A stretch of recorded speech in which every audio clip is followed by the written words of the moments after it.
Shalom, selamat pagi keluargaku. Kembali firman Tuhan saya sampaikan dari kitab Ester pasal 1 ayatnya yang ke-20. Demikian firman Allah.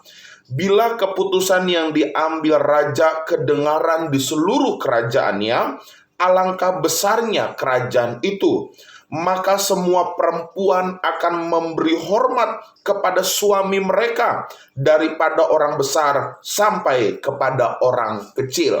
Bapak Ibu keluargaku, firman Tuhan pagi ini saya beri judul laki-laki sebagai kepala keluarga. Saudara, salah satu hukum yang sangat jelas dalam sebuah pembentukan keluarga Kristen adalah suami harus menjadi kepala keluarga. Uniknya lagi saudara, kepala keluarga yang dimaksud bukan berarti suami bebas melakukan apa saja. Menjadi kepala keluarga bukan berarti suami berlaku seenaknya. Suami hanya menuntut haknya sebagai kepala.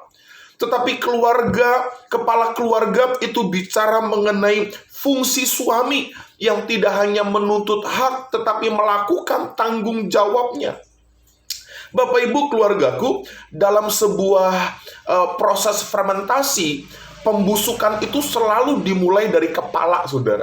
Kalau kepalanya sudah busuk, maka bagian-bagian lain akan mengalami pembusukan.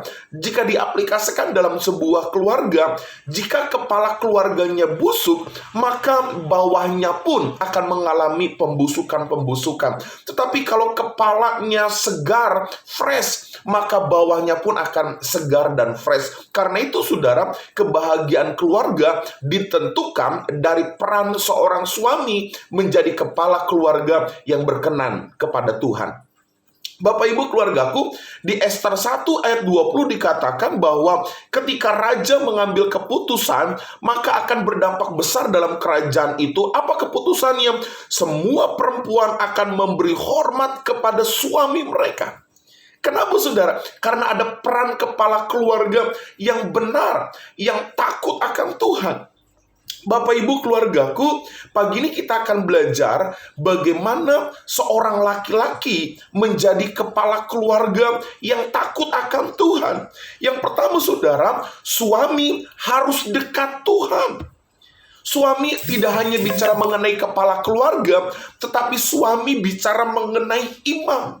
Suami harus punya hubungan baik dengan Allah. Bagaimana suami mengajarkan anggota keluarganya baik, sedangkan hubungannya dengan Allah tidak baik. Lalu yang kedua, saudara, suami harus berjiwa besar. Seorang kepala keluarga harus memiliki jiwa yang besar. Jiwa yang besar artinya ada kalanya suami harus mengalah kepada hal-hal yang kecil, yang sepele. Kadangkala suami harus belajar mengendalikan emosi, mengendalikan temperamennya ketika berhadapan dengan istri dan anak-anak.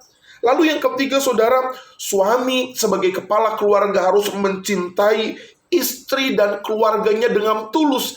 Kasih yang tulus, bukan kasih yang semu, bukan kasih yang sementara. Dan yang keempat, kepala keluarga harus menciptakan ketentraman dan damai sejahtera di dalam rumahnya masing-masing. Pagi ini Bapak Ibu, keempat hal itu harus menjadi bagian buat kita para suami, supaya kita betul-betul menjadi kepala keluarga yang berkenan dan diberkati Tuhan, sehingga keluarga kita penuh dengan shalom dan hidup dalam kelimpahan. Selamat pagi keluargaku, Tuhan memberkati kita semua. Shalom.